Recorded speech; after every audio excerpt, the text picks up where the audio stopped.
সবকিছু মিথ্যা স্যার, মিথ্যা সব সম্পর্ক। স্যার, কাকা আর বাবার মধ্যে অনেক পার্থক্য থাকে, আর ভাবি আর মায়ের সম্পর্কটাই আলাদা।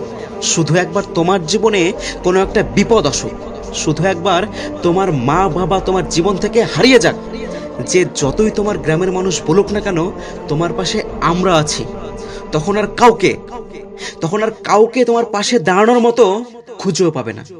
বাস্তব এটাই স্যার। আমাকে সবাই ভালোবাসবে যতদিন আমার মা বাবা বেঁচে থাকবে। আজকে মা বাবা নিঃশ্বাস বন্ধ করুক, সবাই আমার জীবন থেকে চলে যাবে।